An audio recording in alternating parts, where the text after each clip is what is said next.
Newsday continues here on One News Now. I'm Charles Lejano. The Quezon City Memorial Circle turned into a sea of pink after Vice President Leni Robredo's proclamation rally this morning.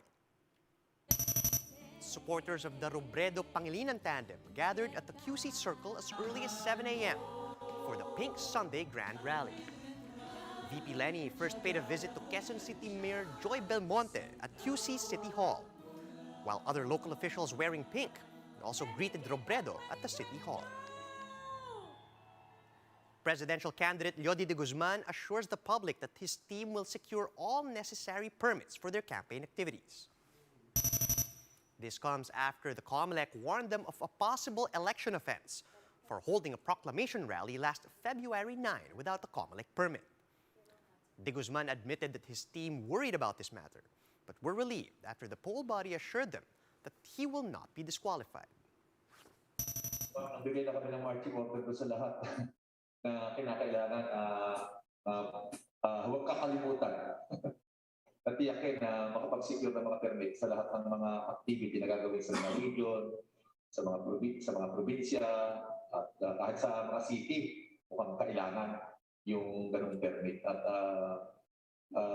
huwag tiyakin. Kasi ang worry lang naman talaga ni Jake ng COMELEC, hindi naman pagbabawal sa mga pag-ngampanya niya. Ang lang nila, ang kailang talagang pinag-aalala ay yung mga protocols.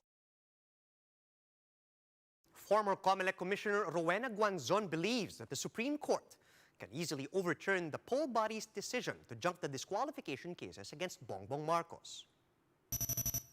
In Kawani Contra Dias Forum, Guanzon claimed that the ruling of the COMELEC's First Division was weak and too shallow. Guanzon added that the delayed release of this ruling is all part of a conspiracy in time for the 2022 elections. Paninindigan ko na may conspiracy sila para i-delay lang itong kaso ni Bongbong Marcos. Hindi siya i-disqualify para kahit paano makaupo siya. Kahit siya i-disqualify dun sa Supreme Court. Buti nga mahina itong resolusyon para madaling baligtarin sa Supreme Court Meanwhile, Guanzon also said that government employees who wear a certain color of clothes in support of a candidate is not a breach of service rules. Di bawal yan.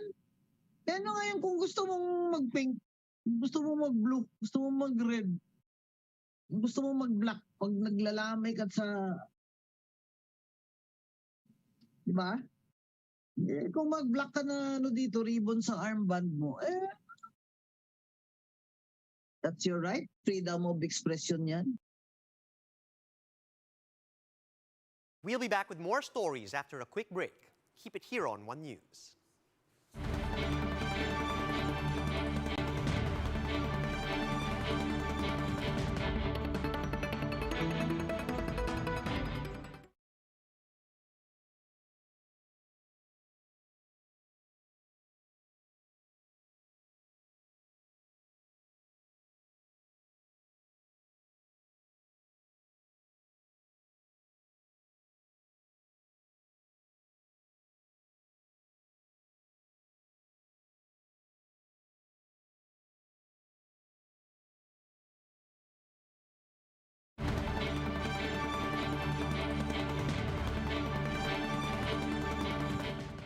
You're still watching One News Now. I'm Charles Lejano. Here are the stories we're watching from around the globe. U.S. President Joe Biden warned Russian President Vladimir Putin that invading Ukraine would cause widespread human suffering. Biden also said that the West is committed to diplomatic ways to end the crisis, but they are also equally prepared for other scenarios if Russia attacks its neighbor. Russia had previously denied that it will invade Ukraine, but the Kremlin has stationed 100,000 troops near its border and sent troops to military exercises in Belarus. Canadian police are still in a standoff with protesters blocking a bridge to the U.S. Demonstrators opposing the government's strict pandemic restrictions have occupied the Ambassador Bridge for the 5th straight day. This standoff has snarled international trade and has prompted President Joe Biden to call for an end to the siege. The number of demonstrators had thinned to roughly 24 early on Saturday from about 200 on Friday night.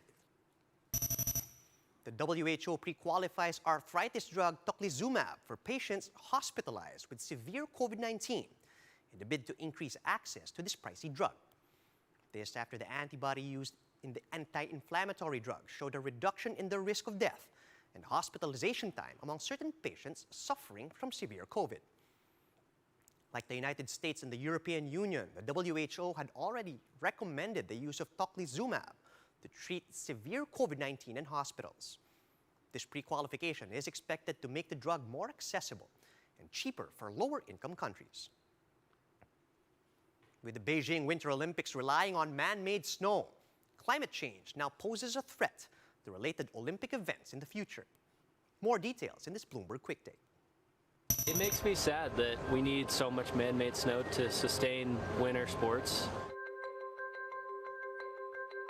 From COVID measures to complicated logistics, it's tough enough to organize and host the Winter Games in China, but another major challenge comes from climate change. Beijing is the first host to rely completely on man-made powder. Artificial snow has become a Winter Olympics fixture as climate change shrinks the number of countries that get enough natural snowfall to hold the event. The area where I'm standing now is one of the main sites of the Beijing Winter Olympics for ski and snowboarding events, and it's completely covered with fake snow. You can tell just by walking on it, the surface feels a lot harder than natural snow. And these ski slopes where elite athletes slide and glide are built on a former steel mill that used to be a major contributor to urban smog. A reminder that China faces serious challenges in meeting its climate change commitments while continuing to increase industrial output. China is hoping to use the games to demonstrate its commitment, using technologies like carbon-free electricity and making ice with carbon dioxide instead of Freon. The pressure is not just on China. Olympians themselves have seen the change firsthand all over the world. You know, you go to South America where we used to train every summer, like August, September. They've had no snow for several years in a row, like none. In the Sochi Games, the half-pipe was melting while we were competing on it. They were spraying some chemicals on it to try to get it to stay in shape, but if you go back and watch that event, it's clear it was really warm. It was not ideal for snowboarding. The International Olympic Committee says it will contractually obligate future hosts to be climate positive, meaning they will have to remove more carbon dioxide from the atmosphere than they emit. The biggest threat facing these cold, mountainous regions is basically a warming climate, right? Also on this map, I've plotted some black dots here that represent the former Winter Olympic host cities. A lot of them are getting really, really warm, not just really warm, but really warm really quickly. And that has, massive ramifications, obviously, for the Olympic Games, as well as things like local economy, local climate, local weather.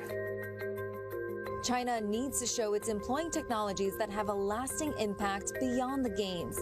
China still relies heavily on fossil fuels, and after the 2008 Olympics, the steel plants resumed production and the country's emissions rose on an annual basis.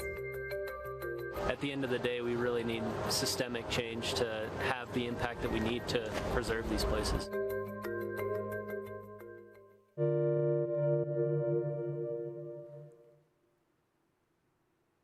And those are the top stories at this hour.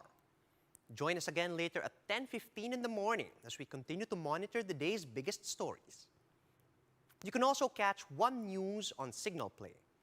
Just register for a free account at www.signalplay.com so you can stream One News live anytime and anywhere. I'm Charles Lejano. Mask on, wash hands, and stay safe, Philippines. We are One News.